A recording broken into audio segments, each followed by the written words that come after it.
White house का जो building है ना, वहाँ से बस ऑटो वाले पब्लिक को उड़ाते उड़ाते उड़ाते सीधा यहाँ घुसा, और वहाँ पर जगह पे ही 2 से 3 बॉडी वहाँ पर जगह पे हो गई। और यहाँ पर नीचे गिरी तो एक बॉडी यहाँ लेडीज की, और एक बच्चा को जो हाथ पे लगा उसको बचा लिया गया, पब्लिक को बचा लिया गया।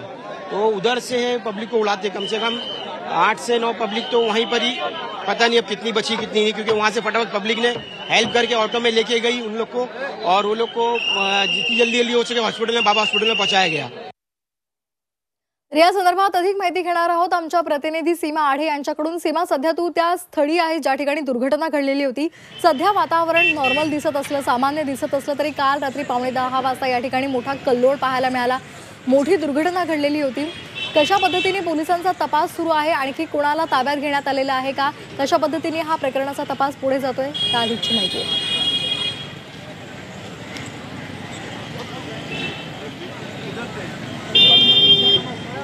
आपल्याला माहिती आहे की काल रात्री अतिशय मोठी दुर्घटना जी आहे ती कुर्ला LBSच्या मार्गावरती घडलेली आहे। काल भरधाव वेगानं या मार्केटमध्ये शिरलेल्या बसने अनेकांना धडक दिली आणि या दुर्घटनेमध्ये 4 जणांचा आतापर्यंत मृत्यू झालेला आहे, तर 36 जण हे गंभीर जखमी झाल्याची माहिती जी आहे ती मिळते। सध्या आपण त्याच ठिकाणी उपस्थित आहोत जिथे काल रात्री ही दुर्दैवी घटना घडली। खरं तर आता नागरिकांशी बातचीत केल्यानंतर त्यांनी खरं तर अनेक वेगवेगळे कारणं जी आहे ती सांगितलेली आहे। या ठिकाणी इल्लीगल जी पार्किंग करण्यात आलेली आहे त्यामुळे कुठेतरी ही घटना घडल्याचं या नागरिकांनी सांगितलेलं आहे, संताप व्यक्त केला जातोय। आपण जर बघितलं तर इथे पार्क केलेल्या 4 चाकी वाहनांचा, दुचाकी वाहनांचा मोठ्या प्रमाणात काल नुकसान झाल्याचं आपल्याला बघायला मिळत आहे। आपण या दृश्यांच्या माध्यमातून बघू शकतो जी बस जी आहे ती या सोसायटीमध्ये जाऊन धडकली। कुठेतरी ही मोकळी जागा आहे त्यामुळे या ठिकाणी आपण थांबू शकतो, म्हणून ती बस जी आहे ती इथे थांबवण्यात आली भरधाव वेगामध्ये, आणि जिथे ही बस थांबलेली होती त्या ठिकाणची आपण जर दृश्य बघितली तर अगदी आपण बघू शकतो वायरी बाहेर आलेल्या आहेत, झाडाचं नुकसान झालेलं आहे।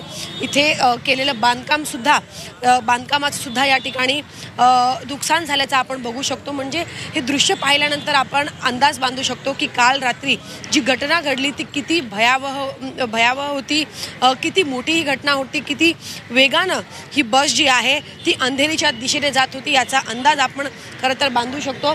काही वेळापूर्वीच फॉरेन्सिक टीमची या ठिकाणी टीम दाखल झाली आणि घटनास्थळाची संपूर्ण चौकशी जी आहे ती करण्यात आलेली आहे, पंचनामा करण्यात आलेला आहे।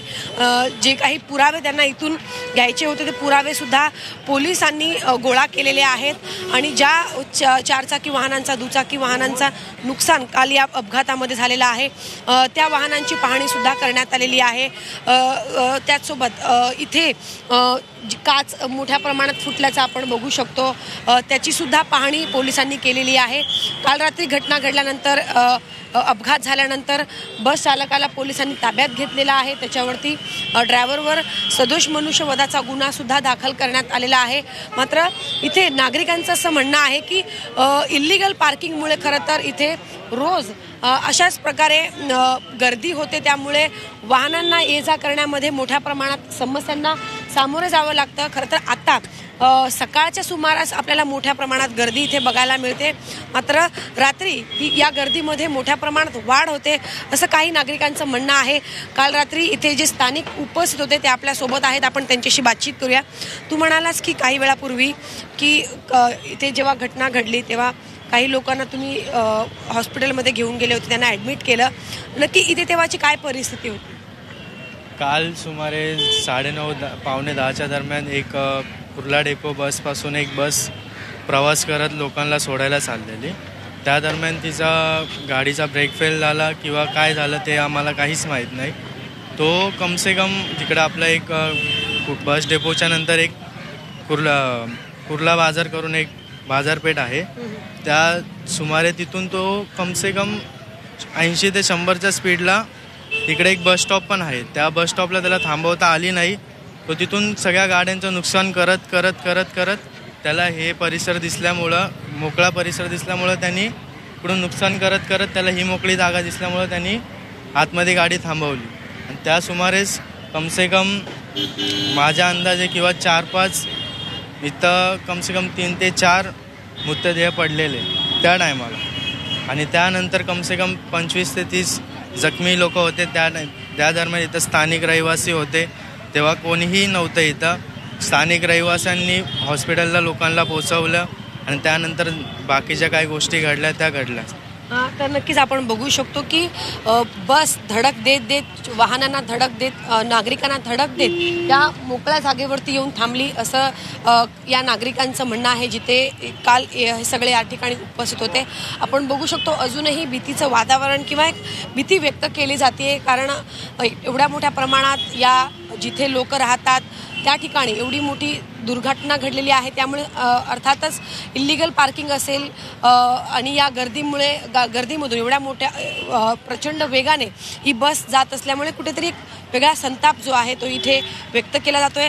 आता या प्रकरणी पुढची चौकशी जी आहे ती पोलिसांकडनं अजूनही सुरूच आहे. जरी त्या बस चालकावरती गुन्हा दाखल करण्यात आलेला असला तरी मात्र घटना का घडली, त्या ड्रायव्हरकडून काय चूक झाली, नक्की बस किती वेगाने धावत होती एवढ्या या गर्दी असलेल्या परिसरामधून, या संपूर्ण प्रकरणाची चौकशी जी आहे ती सध्या पोलिसांकडनं सुरू आहे. काही वेळापूर्वीच फॉरेन्सिकची टीम या ठिकाणी दाखल झालेली होती आणि या संपूर्ण अपघात स्थळी त्यांनी चौकशी केलेली आहे, पंचनामा केलेला आहे. त्यामुळे नक्की काय माहिती आता समोर येते हे बघणं महत्त्वाचं असणार आहे.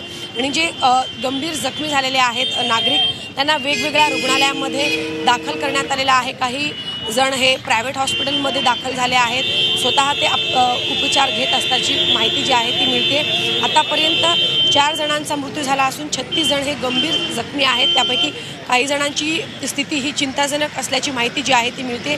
त्यामुळे आता नक्की पोलिसांच्या चौकशीतून काय बाहेर येते हे बघणं महत्त्वाचं असणार आहे. अगदी धन्यवाद सीमा, आपण दिलेल्या या माहितीसाठी.